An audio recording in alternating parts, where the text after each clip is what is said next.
पेट्रोलसाठी रांगा लावू नका असं आवाहन राज्याचे मुख्यमंत्री देवेंद्र फडणवीसांनी नागरिकांना केलंय।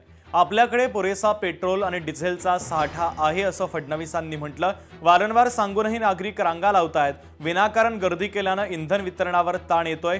पेट्रोलचा काळा बाजार करणाऱ्यांवर कठोर कारवाई केली जाईल असं देखील मुख्यमंत्री देवेंद्र फडणवीसांनी म्हटलेलं आहे।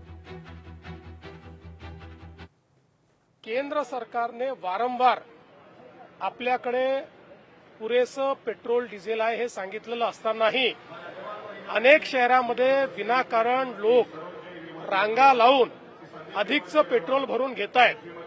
अशा प्रवृत्तीमुळे टंचाई निर्माण होते, कारण डिमांड आणि सप्लाय याच्यावर ज्यावेळेस स्ट्रेस येतो त्यावेळी अनेक अडचणी तयार होतात। आपल्याला जेवढा दर महिन्याला पेट्रोल डिझेलचा स्टॉक लागतो तो देशाकडे आहे, त्यामुळे कोणीही रांगा लावू नये आणि अशा पद्धतीनं जर पेट्रोल पंपावरही कोणी काळा बाजार करणार असेल तर त्यांच्यावर कडक कारवाई केली जाईल। तिकडे कणकवलीमध्ये पेट्रोल आणि डिझेलचा तुटवडा निर्माण झालाय। शहरातील 2 पेट्रोल पंप बंद आहे। कुडाळमध्ये पेट्रोलसाठी नागरिकांनी लांबच लांब रांगा लावल्या, तर वाहन चालकांना प्रचंड गैरसोयीचा सामना करावा लागतोय। कणकवली शहरात सध्या पेट्रोल आणि डिझेलचा मोठा तुटवडा निर्माण झाल्यानं वाहन चालकांना त्याचा त्रास सहन करावा लागतोय। इंधन पुरवठा खंडित झाल्यानं शहरातील बसस्टँड शेजारील आणि पोलीस स्थानकाच्या शेजारील असलेले हे दोन्ही पेट्रोल पंप बंद ठेवण्याची वेळ आलेली आहे। तर कुडाळ शहरातील पेट्रोल पंपावर नागरिकांच्या रांगा लागल्याचं चित्र दिसून येत आहे।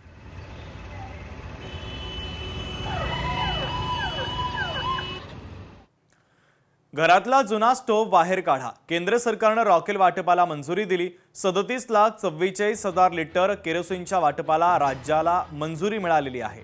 राज्यातील शिधापत्रिका धारकांना 3 लिटर केरोसिन मिळणार आहे। आखाती देशातील युद्धजन्य परिस्थितीचा सामना देशातील सर्वसामान्य नागरिकांना देखील फटका बसतोय आणि गॅस टंचाईमुळे नागरिक त्रस्त झाले आणि त्याच पार्श्वभूमीवर हा महत्त्वाचा निर्णय घेण्यात आलेला आहे।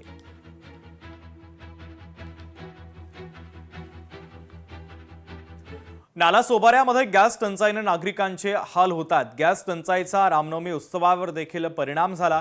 साई दत्त मंदिरातील 23 वर्षांची भंडाऱ्याची परंपरा खंडित करण्याची वेळ आलेली आहे।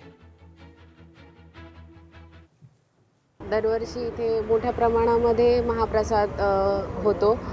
नालासोपाराचे फक्त रहिवासी इकडचेच नाही, पण दूरवरून भाविक आपल्या इकडे महाप्रसादाचा लाभ घेण्यासाठी येतात आणि यावर्षी अचानक आलेल्या या गॅस टंचाईमुळे निश्चितच त्याचा महाप्रसादासाठी थोडासा प्रॉब्लेम झालेला आहे, कारण की पूर्ण जे आपण लोकांना महाप्रसाद देतो ते आपल्याला नाही देता येते।